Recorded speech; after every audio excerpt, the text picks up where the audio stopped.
আমার স্বামী কিছু দিনের জন্য বাইরে গিয়েছিল। আমি একা বাড়িতে থাকতে খুব ভয় পেতাম। তাই আমি আমার 13 বছরের প্রতিবেশীকে রাতে আমার কাছে থাকার জন্য ডেকে এনেছিলাম। সেই রাতে সে আমার রুমে থাকে। রাতের বেলা যখন লাইট নিভে গেল, সে আমাকে তার কম্বলে টেনে নিল। আমি তো ভেবেছিলাম এটা কোনো সমস্যা না।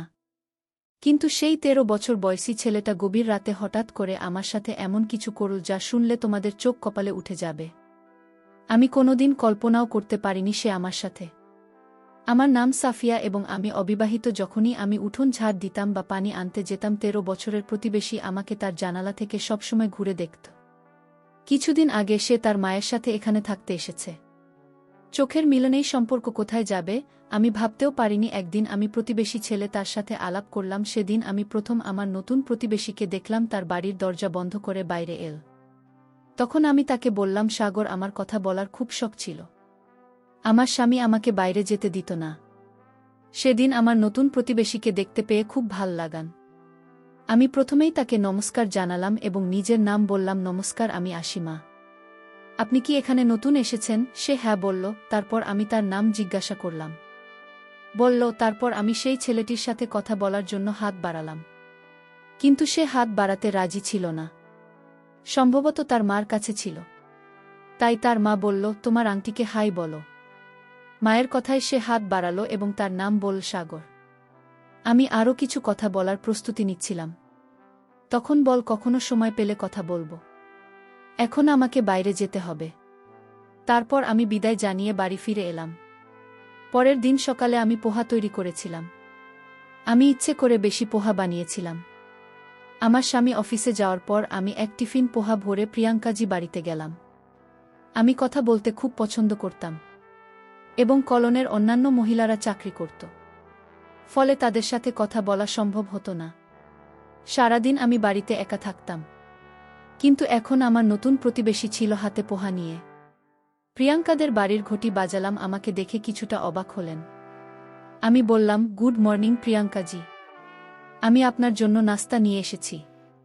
তিনি আমাকে বাড়িতে আমন্ত্রণ জানালেন। তার বাড়িতে ঢুকে আমি জিজ্ঞাসা করলাম, সাগর কোথায়? তারপর বললাম, আপনার জন্য আমি পোহা এনেছি। আমার হাতে তৈরি পোহা একবার চেখে দেখুন, আপনার অবশ্যই ভালো লাগবে। আর সাগরকেও খাওয়াবেন, বাচ্চাদের এই ধরনের চটি খেতে খুব ভালো লাগে। আমি সাগরকে ডাকতে শুরু করলাম, কিন্তু সে বাইরে এল না। প্রিয়াঙ্কাজি তাকে ডাকল, তখন সে বাইরে এল।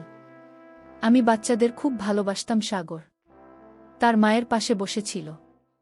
প্রিয়াঙ্কাজি আমার সাথে কথা বলছিলেন, কিন্তু তাকে বেশি কথা বলার অভ্যাস ছিল না। আমি তাকে জিজ্ঞাসা করলাম, এটা কি আপনার ছেলে? আপনি এত কম বয়সী দেখাচ্ছেন, কিন্তু আপনার 13 বছরের ছেলে আছে। আমার প্রশ্ন শুনে প্রিয়াঙ্কাজি হেসে বলল, হ্যাঁ, আমি দেখতে যেমনই হোক না কেন সে আমার ছেলে। প্রিয়াঙ্কাজি দেখতে সুন্দরী ছিলেন, কিন্তু তার জীবন যাপন অনেক উঁচু মানের ছিল। আমি সাগরকে জিজ্ঞাসা করলাম, তুমি কেন প্রতিদিন জানালা দিয়ে আমাকে দেখো? আমার প্রশ্ন শুনে প্রিয়াঙ্কাজি তাকে আগে দেখলাম। সে বলল, আমি আপনাকে কেন? আমি পাখি ভালোবাসি, তাই আমি গাছে বসে থাকা তো তাকে দেখি। আমি বললাম ঠিক আছে এবং বাড়ি ফিরে এলাম। দুদিন পর আমি আমার ছাদে পানির ট্যাঙ্ক পরিষ্কার করছিলাম। ছাদ থেকে সাগরের ঘরের দিকে তাকালাম। আমি দেখলাম সে আমাকে ইশারা করছে। ইশারায় জিজ্ঞাসা করেছিল, আপনার সাহায্য করতে পারি? ট্যাঙ্কটি ভারী হওয়ায় আমি তাকে ইশারা করলাম আসতে। সে হয়তো মায়ের অনুমতি নিতে চাইছিল, তাই আমি তার বাড়ির ঘণ্টা বাজালাম। প্রিয়াঙ্কাজি দরজা খুললেন। আমি বললাম, আমি আমার ট্যাঙ্ক পরিষ্কার করতে চাই। সাগরের সাহায্য প্রয়োজন। তাকে কিছুক্ষণের জন্য পাঠাবেন। তার মুখ দেখে মনে হল তিনি পাঠাতে চান না। তবু আমার অনুরোধে বললেন, আপনি যান, আমি তাকে পাচ্ছি। আমি ছাদে ফিরে এলাম এবং কিছুক্ষণ পরে সাগর ওয়েল। আমি বললাম, ট্যাঙ্ক পরিষ্কারের সাহায্য করো। আমি ট্যাঙ্কের দিকে ঘুরতেই সাগর আমার দিকে ফিরে তাকাল। তারপর সে অদ্ভুত কিছু কথা বলতে লাগল। আমি বুঝতে পারছিলাম না 13 বছরের ছেলেটি এভাবে কেন দেখছে। আমি বললাম, তুমি কি দেখছো? যদি কিছু বলতে চাও বলো, না হলে ট্যাঙ্ক পরিষ্কার করতে সাহায্য করো। আমি বললাম, কিছু শুনছিল না। রাগে আমি বললাম, আমি তোমাকে ট্যাঙ্ক পরিষ্কার করতে দেখেছি। মজা দেখতে নয়, সাহায্য করো। বাকি কথা বাদ দাও। সাগর বলল, মা বলেছে কাপড় ভেজাতে নেই। বাকি সব সাহায্য করব। সে খুব বুদ্ধিমান ছিল। তখন সে আমাকে পুরো ভিজিয়ে দিল। তারপর সে আমাকে বিদ্রূপ করো এবং তাড়াতাড়ি মাফ চাই। তখন আমি পুরো ভিজে গিয়েছিলাম। আমি মুখ ফিরিয়ে দাঁড়ালাম। সে আবার আমার দিকে তাকাল। আমি তাকাতেই সে ইশারায় বলল, তোমাকে খুব সুন্দর দেখাচ্ছে। আমরা কয়েকদিন ধরে একে অপরকে চিনতাম, কিন্তু আজ সে আমাকে সুন্দর বলছিল। ট্যাঙ্ক পরিষ্কার করার পর আমি তাকে সাথে নিয়ে নিচে এলাম। আমাকে পানি দিয়ে ভিজিয়ে দেওয়ার জন্য আমি খুব রাগান্বিত ছিলাম। তারপর সে বলল, তুমি তাহলে প্রতিশোধ নিয়ে নাও, তুমি আমাকে ভিজিয়ে দাও। পানি দিয়ে সাগর বলল, আপনি কত ভালো, যদি পুরো দিন আপনার সাথে কাটাতে পারতাম তাহলে কত ভালো হতো। আমি তার কথাকে মনে করলাম স্বামীর আচরণ আমি বুঝতে পারছিলাম না। সেদিন রাতে আমি আমার স্বামী আদিত্যকে সাদাসিধেভাবে বললাম, আদিত্য, তুমি তো কখনো আমার সাথে কথা বলো না। সারাদিন বাড়িতে একা থাকি, খুবই বিরক্ত লাগে। চলো না কয়েকদিনের জন্য কোথাও ঘুরতে যাই। আমার কথা শুনে আদিত্য চেঁচিয়ে উঠল, তোমার তো বাড়িতে বসে থাকা ছাড়া আর কোনো কাজ নেই। সারাদিন বাড়িতে বসে খাওয়া দাওয়া করো আর বলো যে বিরক্ত লাগছে, কিন্তু আমার অনেক কাজ থাকে। তোমার সাথে কথা বলার বা তোমাকে কোথাও নিয়ে যাওয়ার কোনো সময় নেই। আশেপাশের সব মেয়েরা চাকরি করে আর তুমি গ্রামের মেয়েদের মতো সারাদিন বাড়িতে বসে থাকো। গ্রামের মেয়েরা তো কেবল কথা বলতে জানে। এই কথা বলে আদিত্য মুখ ঘুরিয়ে শুয়ে পড়ল। তার হঠাৎ এই আচরণ আমার বুঝতে আসলো না, কিন্তু যেভাবে সে আমার সাথে কথা বলল সেটা আমার খুব কষ্ট দিল। সেদিন রাতে আমি ঘুমোতে পারিনি। পরের দিন আদিত্য অফিসে চলে গেল আর আমি চলে গেলাম প্রিয়াঙ্কা জির বাড়ি, কারণ আমার মন হালকা করতে হবে। এখন আমাদের ভালো সম্পর্ক আছে। আমি জানতাম তিনি আমাকে বুঝবে না। আমি তার দরজার সামনে কাঁদতে কাঁদতে দাঁড়িয়েছিলাম। এটা দেখে প্রিয়াঙ্কাজি আমার হাত ধরে আমাকে ভিতরে নিয়ে গেলেন। তারপর আমি তাকে জড়িয়ে ধরে কাঁদতে লাগলাম। আমি তাকে বললাম যে আমার স্বামী কিভাবে আমার মন করল। তিনি বললেন, স্বামী এমনই হয়। স্বামী কখনো তার স্ত্রীর মূল্য বোঝে না। স্ত্রীকে শুধু তার জন্য সবকিছু ত্যাগ করতে হয়। আমি কাঁদছিলাম, তাই প্রিয়াঙ্কাজি আমাকে শান্ত করে সাগরকে থেকে পানি আনতে বললেন। পানি খেয়ে আমি কিছুটা শান্ত হলাম। তারপর আমি প্রিয়াঙ্কাদের কাছে তার স্বামীর কথা জানতে চাইলাম। তখন তিনি জানালেন যে কিছু বছর আগে তাদের বিবাহ বিচ্ছেদ হয়েছে। তার স্বামীও কিছু এইভাবেই ছিল, কিন্তু আমি কারো কথা শোনার মতো ছিলাম না। তিনি আমার সাথে কথা বলছিলেন। তখনই তার ফোন বেজে উঠল আর তিনি ফোন নিয়ে তার শোবার ঘরে চলে গেলেন। তখন সাগর আমার সামনে দাঁড়িয়েছিল। সে আমার কাছে এসে বলল, হ্যালো বন্ধু। আমার বন্ধু আজ এত কাছে কেন? আমার বন্ধুর চোখে অস্ত্র ভালো লাগে না। এই বলে সাগর আমার অস্ত্র মুছিয়ে দিন। সে আমার সাথে খুব বুদ্ধিমত্তার সাথে কথা বলছিল। সে তো ছোট, স্বামী স্ত্রীর কথাবার্তা সে কিভাবে বুঝবে? আমি তাকে বললাম, তোমাকে আমি আমাদের স্বামী স্ত্রীর ঝগড়ার কথা কি বলবো? তুমি তো খুব ছোট, তোমার এসব বোঝার ক্ষমতা নেই। তখন সে আমায় বলল, আমাকে ছোট মনে করার ভুল করো না। আমি খুবই বুদ্ধিমান। আমার মা যা কিছু বলছেন সবই শুনেছি। তাই আঙুলের উপর আমার খুব রাগ হচ্ছে। এত সুন্দর স্ত্রী কষ্ট দিয়েছেন, এটা হওয়া উচিত নয়। এই অস্ত্র প্রতিশোধ আমি আঙ্কেলের থেকে কখনো কখনো ঠিক নেব। এই বলে সাগর আমাকে কাঁদতে কাঁদতে হাসছি দিন। কিছুক্ষণ পরে আমি নিজের বাড়ি ফিরে গেলাম। সেই সন্ধ্যায় আদিত্য ফোন এলো। সে আমাকে জানাল যে অফিসের কাজে তাকে 3 দিনের জন্য বাইরে যেতে হবে। এই নতুন শহরে আমাদের এসেছি 1 বছরও হয়নি। আজ পর্যন্ত আমি আদিত্যকে ছাড়া রাতে একা থাকিনি। আমি তাকে হ্যাঁ বলেও একা থাকা খুবই ভীতিকর লাগছিল। রাতের খাবার শেষ করার পরে আমি প্রিয়াঙ্কা জির বাড়ি গিয়ে দরজা নক করতে লাগলাম। প্রিয়াঙ্কা দরজা খুললেন। তখন আমি বললাম, আমার স্বামী কিছুদিনের জন্য অফিসের কাজে বাইরে গেছে। আপনি কি আজ রাতে আমার বাড়িতে থাকতে পারবেন? এতে প্রিয়াঙ্কাজি রাজি হলেন না। তিনি বললেন, আমার শোবার ঘর ছাড়া অন্য কোথাও আমার ঘুম আসে না। আমি সেখানে যেতে পারব না। কিন্তু তুমি যদি চাও তাহলে আমার সাথে আমার ঘরে থাকতে পারো। তখন আমি আমার বাড়ির লোক করে প্রিয়াঙ্কাজি বাড়িতে চলে গেলাম। যখন আমি তার ঘরে গেলাম তখন সেখানে এসে খুব জোরে চলছিল। প্রিয়াঙ্কাজি গত 1 ঘন্টা ধরে তার ঘরে এসি চালু করে রেখেছিলেন। এসি ঠান্ডা হাওয়ায় আমার খুব ঠান্ডা লাগছিল। আমি প্রিয়াঙ্কাকে বললাম, এসি চালু থাকায় আমার ঘুম আসছে না, আমি বাইরে গিয়ে ঘুমাই। তারপর আমি হলে চলে গেলাম। কিছুক্ষণ পরে সাগরের হলে, তারপর সে আমাকে তার ঘরে নিয়ে গেল। আমি ভাবলাম যে হয়তো আমার সাথে কিছু বলতে চাই। তাই সে আমাকে তার ঘরে নিয়ে গেল। আমি তাকে জিজ্ঞাসা করলাম, তুমি আমাকে এখানে কেন এসেছ? এতে সাগর বলল, আমি আপনাকে এখানে ঘুমানোর জন্য নিয়ে এসেছি।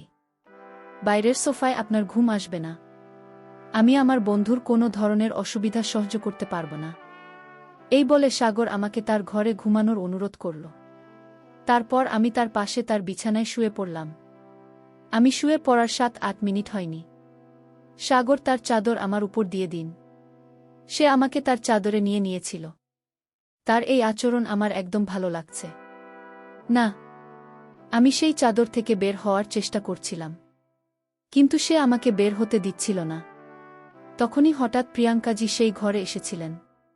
তার কারণে আমার সাগরের কাছ থেকে রক্ষা পেলাম। আমি যে তাকে 13 বছরের ছেলে মনে করেছিলাম, তার এই রাক্ষসের মতো রূপ আমার সামনে এলো। তারপর প্রিয়াঙ্কাজি তাকে চড় মেরে বকুনি দিয়ে আমাকে সেই ঘর থেকে বের করে আনলেন। পরের দিন থেকে আমি ভাবে ঠিক করেছিলাম যে আর কখনো প্রিয়াঙ্কাজি বাড়িতে যাবে না, কারণ সেই 13 বছরের ছেলেটি আমার সাথে যা করার চেষ্টা করছিল তাতে আমার মনে ভয় সৃষ্টি হয়েছিল। কাল যদি সাগর আমার সাথে কিছু করত তাহলে আমি সব সময়ের জন্য শেষ হয়ে যেতাম। সাগর কেন আমার সঙ্গে এমন করেছিল তা আমি আমার স্বামীকেও বলতে পারতাম না, কারণ আমি যদি তাকে কিছু বলতাম তাহলে আমাকে দোষ দিত। আদিত্য সবসময় আমাকে বলতো যে আমাকে কারো সাথে বেশি কথা বলার দরকার নেই, কিন্তু আমি কখনো তার কথা শুনিনি। কাল আমি তার কথার মানে ভালোভাবে বুঝতে পেরেছিলাম। সন্ধ্যায় আমি ছাদে শুকনো কাপড় নিতে গিয়েছিলাম। তখন ভুল করে আমার নজর সাগরের ঘরে পড়ল।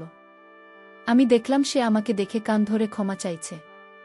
সে ইশারায় বলছিল, দয়া করে আজ অন্তত এখানে এসো। অনেকবার আমি তাকে উপেক্ষা করার চেষ্টা করেছিলাম, কিন্তু একবার ছাদ থেকে নামার সময় আমি তার দিকে তাকালাম। তখন তার চোখে জল ছিল। সে আমার জন্য কাঁদছিল। এটা আমার মাথায় আসছিল না। সে কি আমার প্রেমে পড়ে গেছে? আমার মনে অনেক প্রশ্ন ঘুরপাক খেতে লাগল। সাগর হয়তো আমাকে কিছু বলতে চায় বা আমার প্রতি তার প্রেম জেগেছে, সেটা তার আচরণ থেকে বোঝা যাচ্ছিল। তার ভুল আচরণ আমি বুঝতে পারছিলাম। তার এই ভুলের কথা তার মাকে জানানো প্রয়োজন ছিল, যা তিনি সময়মতো তাকে বোর্ডিং স্কুলে রেখে তার ভুল অভ্যাস ঠিক করতে পারেন। সেই রাতে আমি আবার সাহস করে প্রিয়াঙ্কাজি বাড়িতে গেলাম। তারপর আমি তাকে বললাম, আমি একা থাকার অনেক চেষ্টা করেছি, কিন্তু রাতে একা থাকা আমার পক্ষে সম্ভব নয়। সেই রাতে প্রিয়াঙ্কা যে ঘরে, আমি তার সাথে কথা বলছিলাম। আমাদের পরিচয় 19 দিন হয়ে গেছে এবং আজ প্রিয়াঙ্কাজি আমার স্বামীর সম্পর্কে জানতে চাইলেন। আপনার স্বামী কি কাজ করেন? তিনি আমাকে জিজ্ঞাসা করলেন। তখন আমি তাকে জানালাম, আমার স্বামী একজন অফিসার। আমি খুব বেশি পড়াশোনা জানি না, তাই আমি বড় অফিসারের পদবিগুলো জানতাম। প্রিয়াঙ্কাজির সাথে কথা বলতে বলতে বেশ অনেকটা সময় পেরিয়ে গিয়েছিল। এমন সময় ঠান্ডা বাতাসে কাঁপতে লাগলাম এবং বাথরুমে যাওয়ার প্রয়োজন হল।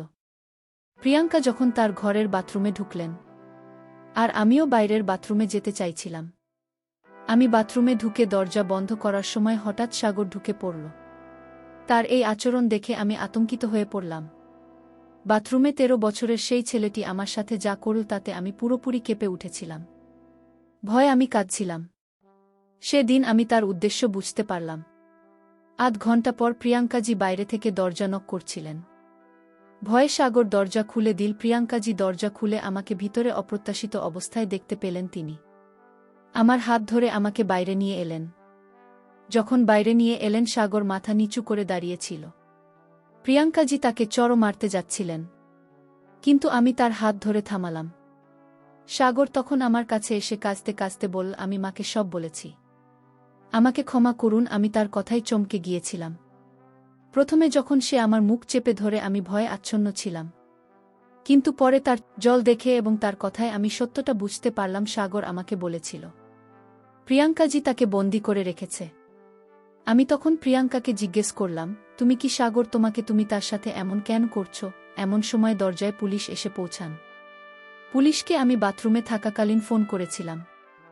আমার স্বামী একজন পুলিশ কর্মকর্তা ছিলেন, কিন্তু আমি প্রিয়াঙ্কাকে শুধু অফিসার বলে জানিয়েছিলাম। কেন জানি না, আমার মনে হলো না তাকে বলা দরকার যে আমার স্বামী পুলিশে কাজ করে। আমার স্বামী কিছুদিন ধরে সিভিল ড্রেসে অফিসে যাচ্ছিলেন, তাই প্রিয়াঙ্কাকে দেখে বুঝে নিয়ে তিনি পুলিশে আছেন। আমার স্বামী ও প্রিয়াঙ্কার কখনো সাক্ষাৎ হয়নি। সত্যতা এই ছিল যে প্রিয়াঙ্কা সাগরের অপহরণ করেছিল। সাগরের বাবা একজন ব্যবসায়ী ছিলেন এবং প্রিয়াঙ্কা তাদের বাড়িতে কাজ করতেন। সাগর ও তার পরিবার বিদেশে যাওয়ার আগের দিনই প্রিয়াঙ্কা তাকে অপহরণ করেছিল এবং তার বাবার কাছ থেকে 10 কোটি টাকা মুক্তিপণ দাবি করেছিল। সেই টাকা না পাওয়া পর্যন্ত সেই সাগরকে নির্যাতন করছিল। পুলিশ তাকে গ্রেফতার করল। এরপর আমি সাগরকে জিজ্ঞেস করলাম, সাগর, আমাদের প্রথম সাক্ষাতেই তুমি এসব কথা আমাকে বলতে পারলে, তুমি কেন কিছু বলেননি? তখন বলল, প্রিয়াঙ্কার আমার উপর কড়া নজর ছিল। সে আমার ঘরেও ক্যামেরা লাগিয়ে রেখেছিল। শুধু তাই নয়, সবসময় মোবাইলে রেকর্ডিং চালু করে আমার পকেটে রেখে দিত, যাতে আমি কার সাথে কথা বলি সেটা সে জানতে পারে। সে আমাকে বহুবার প্রাণে মারার চেষ্টা করেছে, তাই আমি সবসময় তার ভয়ে থাকতাম। যখন আমি আপনাকে দেখলাম, তখন আমাকে সাহায্যের একটা আশা জাগল। আমি ভেবেছিলাম আপনি আমার কিছুটা সাহায্য করতে পারবেন এবং আজ আপনার জন্য আমার জীবন বাঁচা। বন্ধুরা, আজকের গল্পটা এই পর্যন্ত। যদি গল্পটি ভালো লাগে তাহলে অবশ্যই চ্যানেলটিকে সাবস্ক্রাইব করে পাশে থাকবেন। ধন্যবাদ।